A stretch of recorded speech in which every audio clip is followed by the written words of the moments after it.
Buenas tardes. La verdad que un placer estar con Gabriela y con Fabiana, y después de la conferencia de Sonia, que creo que nos dejó muchas puertas para seguir pensando. La idea de este diálogo es presentar un poco hechos concretos, cifras, hacer visible lo invisible. Yo recordaba, mientras Sonia hablaba, que hace unos cuantos años, más de Beijing, mi primer estudio y lo que me impulsó a empezar a trabajar estos temas, siendo licenciada en administración, era cuando empecé a ver mujeres con estudios universitarios completos, ocupando tareas administrativas, y varones con primario incompleto siendo directores en la Administración Pública Nacional de los años 80 en Argentina. Entonces, las cifras lo que permiten es eso, lo que nos han permitido es visibilizar todo un mundo de diferencias. Por eso, bueno, ya te introduzco, Gabriela, porque sé que desde el PNUD están trabajando con todos los temas de género y cifras, y un poco que nos des un poco el pantallazo de lo que sucede hoy. Hola a todos y a todas. ¿Me escuchan? ¿Sí? Bueno, gracias a Voces Vitales por la invitación. Yo voy a hablar muy resumidamente sobre algunas cifras que estamos trabajando en base a investigaciones que ya publicamos y una investigación que se llama, en realidad le cambiamos el nombre, Género en el Trabajo, brechas en el acceso a puestos de decisión en Argentina, y que estaremos publicando y presentando en octubre, así que están todos invitados. Bien, en las últimas décadas los logros educativos de las mujeres argentinas han sido muy notorios. Algunas cifras que son bastante impactantes. Entre el periodo 1996 y 2012, y acá una pequeña aclaración, este periodo es porque 1996 es el primer año en el cual se pueden compatibilizar los datos de la IPH, y 2012 simplemente porque era el último año en el cual nosotros estábamos trabajando. Vemos que la tendencia ha sido la trayectoria en términos de mujeres con estudios universitarios en el mercado de trabajo, ha sido un crecimiento muy importante. Se duplicó el porcentaje de mujeres que generan ingresos laborales en el mercado de trabajo. Casi un tercio de las mujeres que se encuentran en el mercado de trabajo tienen sus estudios superiores o universitarios completos, mientras que los hombres son solo el 20%, o sea, hay una diferencia de 10 puntos porcentuales que es altamente significativa, y el crecimiento también ha sido menor en términos proporcionales. Otro dato que creo que es muy ilustrativo es que hay más mujeres en la UBA en prácticamente todas las unidades académicas.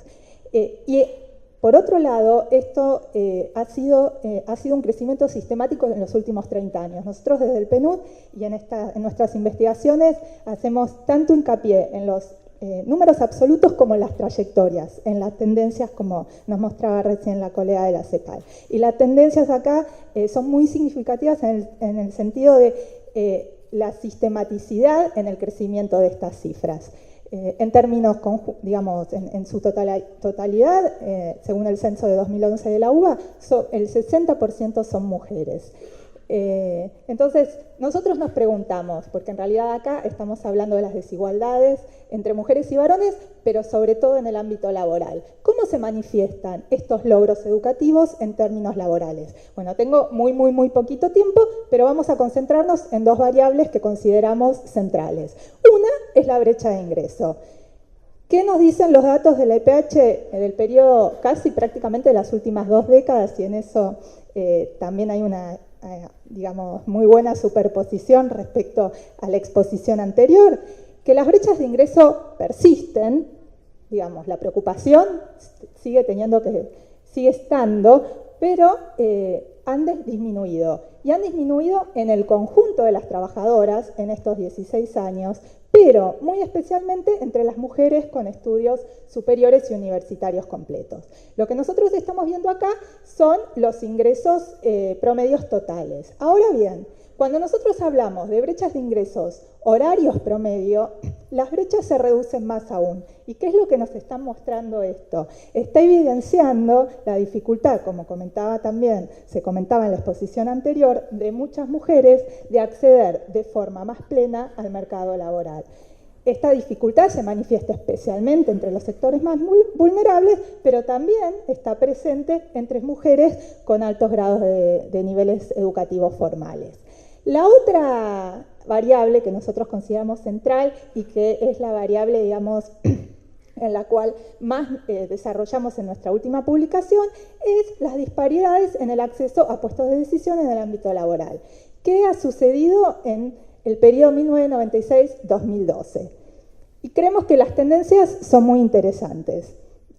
Por un lado, sabemos, nos muestran los datos del EPH, las desigualdades persisten. De cada 10, digamos, puestos directivos, 7 están ocupados por hombres en términos del año 2012. Ahora bien, veamos la tendencia. Y la tendencia nos dice que hubo una mejora de alrededor de 8 puntos. Y además, lo que es muy importante es que esa mejora, ese crecimiento, fue mayor que la proporción de mujeres que se incorporó al total del mercado de trabajo, con lo cual la hace aún más significativa. Bien, estos son resultados totales. Nos preguntamos, ¿en qué sectores tienen mayor incidencia las mujeres? Y aquí, que hay una gran proporción de mujeres que trabajan en el sector privado y en particular en grandes empresas, seguramente les puede interesar especialmente esos datos. Bueno, los resultados difieren de manera muy significativa y muy notoria. Y lo vamos a ver en la próxima y última slide, porque tenemos muy poquito tiempo, pero después si hay más tiempo, se puede conversar más. Bien, entonces acá dividimos el sector estatal del sector privado. ¿Y qué es lo que nos está mostrando estos resultados? En el periodo 1996-2012 hubo un crecimiento tal en el sector estatal que hoy en la Argentina, según los datos del EPH, hay paridad, con lo cual es un dato muy importante y muy relevante. Por el otro lado, también hubo un crecimiento en el sector privado, pero ese crecimiento fue menor. Y todavía en el sector privado, menos, digamos, de cada 10 puestos directivos, menos de 3 están ocupados por mujeres. También tenemos otro gráfico que por cuestiones de tiempo y también por cuestiones de embargo, pero no puedo contenerme, contarles un poquito, nos dice que en las grandes empresas la representación de las mujeres es aún menor. Y es donde nosotros identificamos, y es alrededor del 25% en el año 2012, ¿no? En la Argentina. Es donde identificamos las mayores barreras al acceso a puestos de decisión. Entonces, bueno, a partir de ahí la reflexión, digamos, que nosotros hacemos en nuestra publicación, que invitamos a pensar por qué factores obstaculizan, digamos, un mayor ingreso de las mujeres a puestos de decisión, sobre todo en el sector privado, y para ello condujimos entrevistas en profundidad con mujeres líderes en grandes empresas, y, digamos, en términos generales, creemos que los datos invitan a pensar, a reflexionar desde los distintos actores, desde el Estado, desde el sector privado, etcétera, acerca de la promoción de la igualdad de género en el ámbito laboral en particular y en el sector privado y en las grandes en general y en las grandes empresas y en el sector privado en particular. Gracias Gabriela. La verdad que sí. Yo creo que cuando nos ponemos los lentes de género, como dicen en algunos lugares, aparecen cosas muy, pero muy significativas, ¿no? Y bueno, esto de empezar a ver con mayor profundidad en qué sectores, en qué áreas, en qué puestos, cuánto tiempo, el tema de la variable del tiempo, es algo que nos invita a seguir reflexionando y pensando sobre los desafíos a futuro. Bueno, el sector privado, creo, Fabiana, es tuyo, vos lo conocés desde Deloitte, creo que has cumplido 10 años de trayectoria en Deloitte, que es una empresa internacional, multinacional, y que ha trabajado especialmente el tema de varones y mujeres en el mundo, en la vida corporativa. Y además vos tenés la vivencia y creo que nos podés contar un poco más en profundidad esto, ¿no?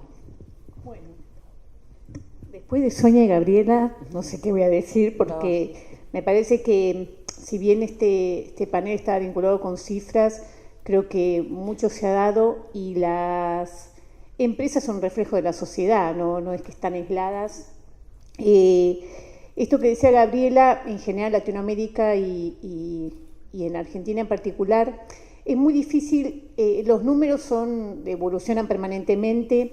En los ámbitos empresarios hay distintas fuentes importantes, McKinsey, Grant Thornton, Deloitte, Price, o sea, pero en general coinciden en esta pirámide donde a niveles de ingresos, sobre todo jóvenes profesionales, superan el 50% el ingreso de las mujeres.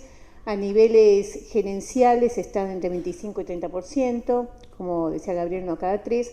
Ahora, cuando empezás en los niveles de CEOs, están entre 13%, en general la mayor cantidad de consultoras dan estos números, y obviamente ya ni hablar cuando uno empieza a hilar filo en los niveles de consejos directivos o administración directorios.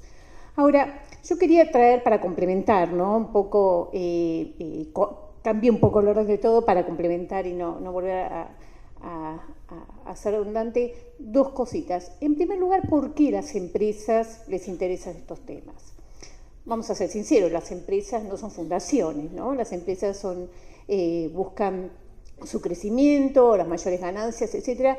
Y en ese sentido hay un estudio de Deloitte que se llama Dividendo de Género, donde hace un estudio en todo el mundo, no solo, o sea, en todo el mundo, donde muestra cómo a lo largo de los últimos años, hoy en particular, estamos hablando de 2012 o 2013, el 80% de las decisiones de consumo, de compra, están en manos de las mujeres.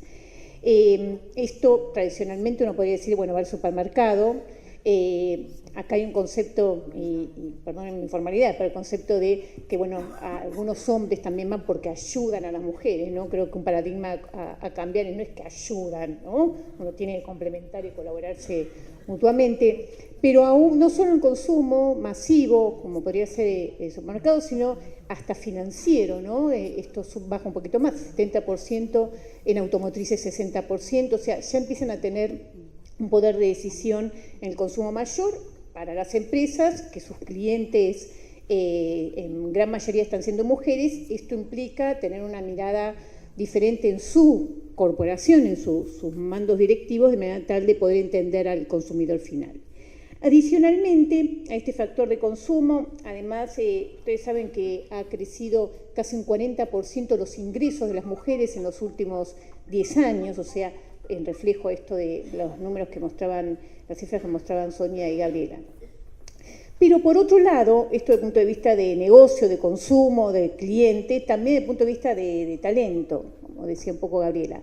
Este concepto del 97 de McKinsey que ha dominado el mundo, que es el de la guerra por el talento. Creemos en las empresas que la guerra ya no existe, lo ha ganado el talento, o sea, no es que hay más guerra. Aparece una clara deficiencia hoy en la Argentina, hay un estudio muy reciente donde se hace una pregunta a la mayoría de los directores de recursos humanos y el 57% plantea que su principal desafío es la búsqueda de personal calificado y está entre las primeras tres prioridades, obviamente la primera es la sindical, pero ¿esto qué muestra? Que necesitamos, o sea, las empresas además necesitan mujeres, ¿no? Y como decía Gabriela, ese 61% en la Argentina de las egresadas en todas las universidades son mujeres y esto implica que haya una tendencia a incrementar su base. Ahora, y es el tercer punto que quería compartir, ¿qué pasa en el camino? Porque necesitamos mujeres, incorporamos mujeres. Los programas jóvenes profesionales, cuando compartimos con colegas, vemos que la mayoría son mujeres, por lo menos ya no dicen nuestros clientes internos, quiero más hombres, por lo menos ya ni se atreven, no sé si no lo piensan, pero por lo menos ni se atreven a decirlo. Creo que cuando aparecemos, por lo menos mi cara es como que los horroriza. Bueno, ¿y qué pasa? A ver, hay un punto que es fundamental, que es cómo coinciden el ciclo vital con el ciclo laboral. Las mujeres siguen siendo el centro de la vida familiar. O sea, yo soy mujer y agradezco serlo, ¿no? Porque es una bendición que así sea. Ahora, hay números, la ECLAN, por ejemplo, da número que el promedio de edad de maternidad de mujeres universitarias con buena formación es de 30 años, que coincide aproximadamente con el momento en que las mujeres empiezan a tener la experiencia, o sea, no, las profesiones en general empiezan a tener la experiencia del background como para crecer en niveles gerenciales. Y ahí aparece uno de los, yo diría que es un obstáculo, pues visto como ese sueño desde el lado negativo, sino un desafío. Y aquí, y el último punto es qué hacen las empresas en ese sentido. Hoy hay un estudio de McKinsey donde muestra que el 70%, y de IDEA, que fue publicado justo el domingo en La Nación, 70% de las empresas consideran que es una prioridad este tema, ya sea porque falta gente, porque las consumidoras son mujeres. Ahora a mí me llama la atención que solo el 35%, la mitad tenía políticas formales en este sentido. De aquí que si uno empieza a hacer análisis concretos de qué se puede hacer, y para eso me parece es importante escuchar las voces, lo más valorado es la flexibilidad, claramente, porque no es que la mujer quiere dejar el espacio de su rol en la familia, y no por eso, pero tampoco dejar su vocación y esta autonomía que decía Sonia, que creo que es fundamental y que enriquece y genera mucho empoderamiento.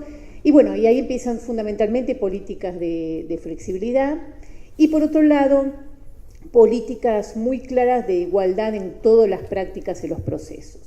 Para eso, uno de los puntos más importantes que se está haciendo con las empresas es armar, y con esto cierro, business cases, ¿no? O business cases o estudios acabados para fundamentar que no es un capricho, no de recursos humanos, no es un capricho de las mujeres, sino que realmente hay fundamentos concretos a partir de buenos diagnósticos, a partir de las necesidades de negocio, a partir del perfil del mercado laboral, con buenos sponsors. El sponsor de cualquier proceso de mejora en la diversidad en las empresas tiene que ser el CEO o los número uno, pero con participación en todos los niveles.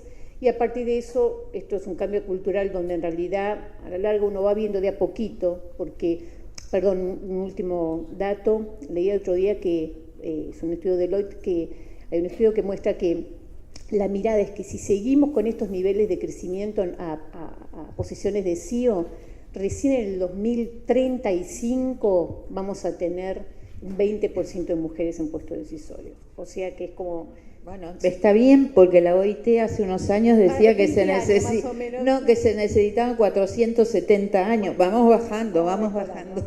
Ya en 2035 estamos más cerca.